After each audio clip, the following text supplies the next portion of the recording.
to go to the buckle ceremony on Saturday night and claim a gold buckle. All right, she's riding a royal flush to fame. Good on two. One more to go. Let's help her.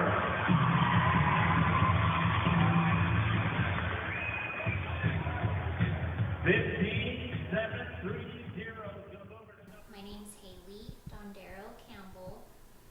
I am 31 years old and I live here in Big Pine, California. And I'm a equine instructor for the Owens Valley Career Development Center. I teach riding lessons to our native youth here in Big Pine. And I've been doing that for 12 years now. I was born and raised here in Big Pine on the reservation. Mom and Dad are Daryl and Debbie Dondero. And growing up here on the reservation was great. I mean, I loved it. We were always doing outdoor activities, and we just had the opportunity to ride horses and get out and enjoy where we live here in the valley, and it was good. I loved it. I didn't attend school in Big Pine. I went to a Christian school in Bishop, so Mom and Dad committed to taking me there every day. But we lived here on the reservation, and it's home. It's where I'm from, and I love it here, and I love our community. So I'm from the Big Pine Paiute tribe. My grandmother was Vivian Stone, and then also my great-grandmother is Lena Tong, which is from Yosemite Valley, and so I have Miwok descent as well. My dad, he always had horses and animals here on the reservation growing up, and he always liked to ride. So he's the one that, got me interested, and it was just a part of life. We just always had animals, always had horses, and he just taught me how to take care of them and love them, and I was just always on a horse, and so that's why I think that's the big reason why I'm still riding horses and doing what I do, because it was just it's just been a way of life for our family. Well, my biggest accomplishments when I was in high school, I was a 4-time high school rodeo national finals qualifier. So with that, I traveled to Wyoming and New Mexico and competed against the nation's best in high school. And so that was, a pretty major accomplishment. Really thought that was cool. That was a big deal. I was California High School State Champion Breakaway Roper in 2002. So, just where I've come from, and, we're not to kind of explain things. A lot of the kids that do high school rodeo, they have access to a lot of nice horses and money, and just from where I came from and growing up here, and my folks didn't have a lot. That was just a huge accomplishment, at the time. And then I've qualified to the Indian National Finals Rodeo 5 years now, or 5 times in the barrel racing event, and so that's a huge accomplishment as well. In the United States and Canada, they have different regions that are affiliated with the Indian National Finals Rodeo. So my region is the Western States Indian Rodeo Association, which is Washington, Oregon, Nevada, Idaho, Utah, and California. So I have to travel and compete at rodeos that are in those states. And so they take the year-end finisher, whoever has won the most money or the most points, and then they take the second wins the regional finals, who wins the average at the regional finals. So I have qualified that way. I've either been the year-end winner for our region, or I've won the sudden death at the regional finals. And yeah, it takes a lot of, you have to go a lot of miles, you have to haul and travel, and but yeah, that's how I've qualified. We've traveled a lot, but probably the funnest or the most memorable experience is I was able to spend a month in Alberta, Canada, competing at Indian rodeos up there, and I think that was probably the most memorable, just because it was, you're not in the country, and the people were just so very kind and just really made us feel like we were at home, and the Alberta is just beautiful, so we just really enjoyed our time there. I just came from the INFR for 2015. I ended up third place in the average in the barrel racing out of 32 barrel racers. It was a 3-go-around and a short round average, so I had to run 4 nights or 4 times, and it was pretty incredible. I've never done that well before at the finals like that, and so it was great. My horse ran really well there, and yeah, so we did good. We did good there. You can't just qualify on any horse. It does take a lot of time and a lot of effort and maintenance, and not only to keep my horses healthy, I exercise them and ride them every day. I have regular vet appointments that I take them to make sure that they're healthy and that they're sound. That's a huge factor, because if your horse isn't sound, if they're hurt or lame, they won't compete to their best ability. So you have to do whatever it takes to keep your horse going, and it's an expense. You really have to. It's not nothing you can just decide. I'm gonna just go barrel race. You have to invest into your horse and the maintenance you put into them, and so that's a huge factor. And then for myself, this year I've tried to be more proactive with my health, because your horse, if you're not fit, or if you're overweight, or it affects your horse, and your horse can't be as quick, can't be as fast, and so you have to be ready to physically be able to ride your horse. Riding and just doing my physical maintenance of just keeping, taking care of the horses here. I do that. It's an everyday thing, which takes a lot. But before the INFR, I was trying to jog every day, just watching what I ate, just trying to focus on a lot of veggies and protein, and just so I would have more energy. And yeah, I tried to eat healthier and do a lot more exercise. So, and I think it really did help me this year. Yeah. In order to ride or be around horses, it's physical. It's a physical activity, so it's good. It's good for you to get out, and gives you exercise, and it helps you all the way around. My husband and I, we don't drink or do drugs or anything like that. We just have never believed in it. We've seen just the damage that drugs and alcohol does to people, and it's just a downhill cycle, and we just have never wanted to take that on or never needed to.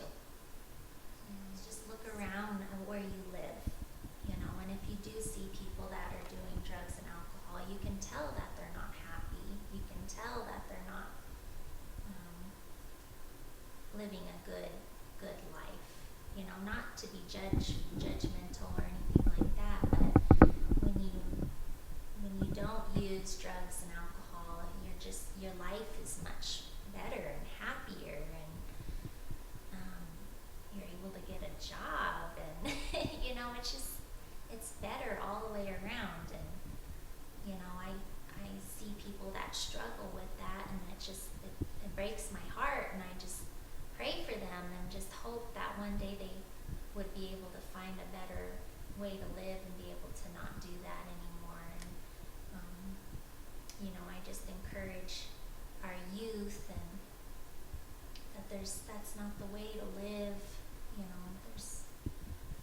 There's no future in that. As I said before, I've worked for the Owens Valley Career Development Center for the last 12 years, teaching equine riding lessons, and just not only riding lessons, but just how to take care of horses and to maintain them, and just all the aspects regarding horses, just because that was the way of our life back in the day, from our people growing up, or in the past. That was their main, as Indians, we rode horses, so it's really cool being able to teach them that and tell them stories, and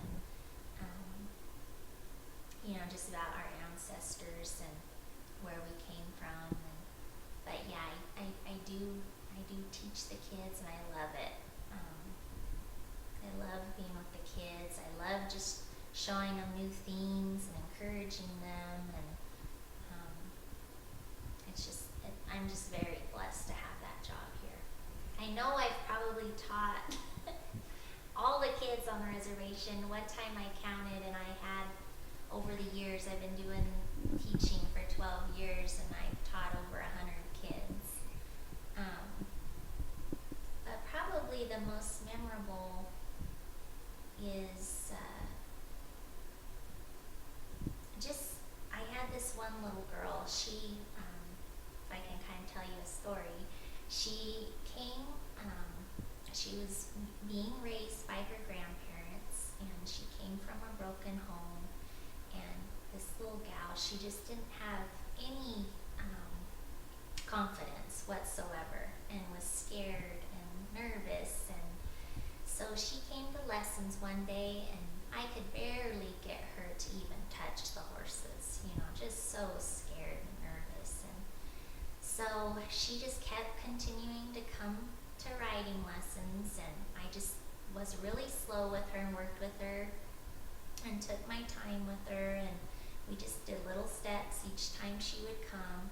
And she ended up coming and attending for a couple of years, and by the end of the 2 years that she attended, she was one of my best riding students, and she could lope correct circles on the horses. She was roping. She was learning how to rope live cattle, and she could do that just easily. And she just, the way a horse can bring confidence out of these kids is just, it's amazing, and it's neat to see, if you just spend time with these kids and encourage them and build them up, what they can do and how they can blossom. And now she doesn't have any issues like that anymore. She's confident and can just do anything, and she's a smart girl too. So I think that's probably my most memorable thing with the kids. Yeah. I've learned just by working with them, the more you encourage them and build them up and praise them, kids, they'll do anything. They'll do anything for you, and they'll try anything and have a good attitude. And so I've learned that, you just gotta praise them and encourage them and build them up and do whatever you can to help them, and they'll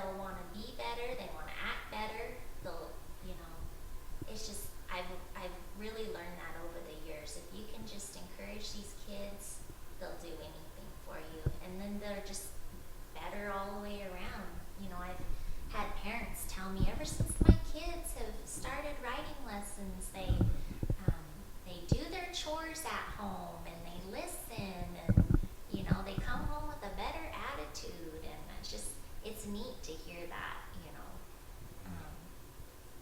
And it's helped because I don't have children, so you know, eventually one day I want to have kids, and I've been around all these kids for so many years, and so I know it's going to help me with my children as well.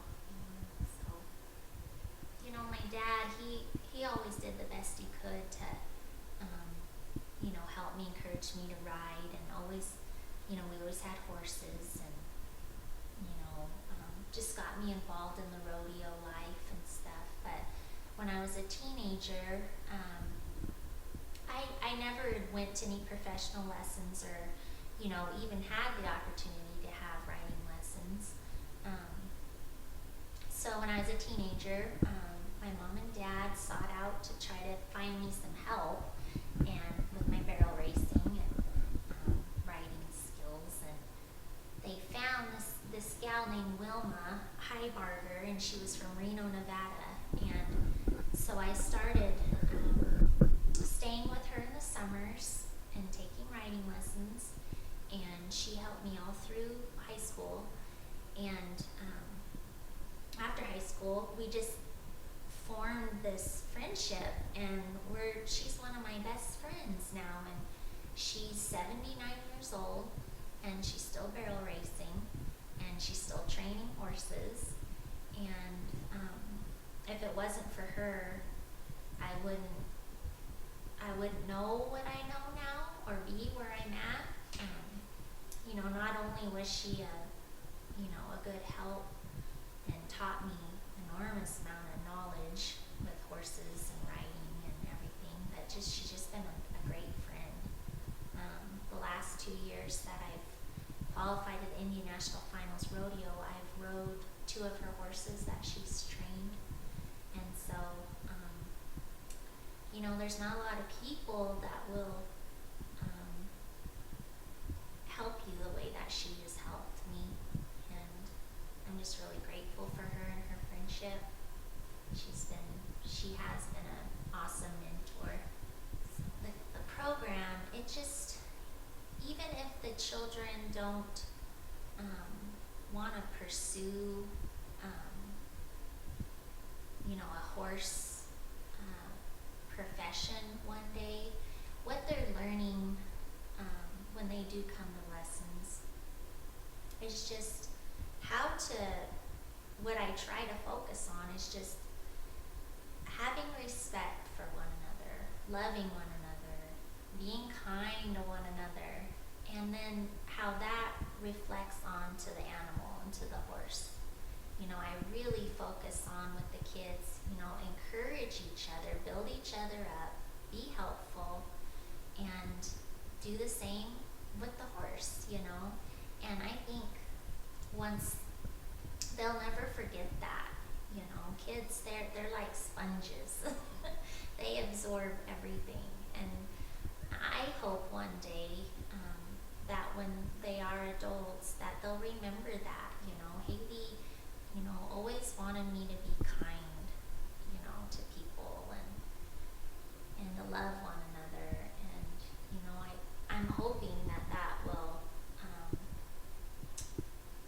you know, that they will remember that and build on that through their lives. And I hope it does make a difference in our community, you know.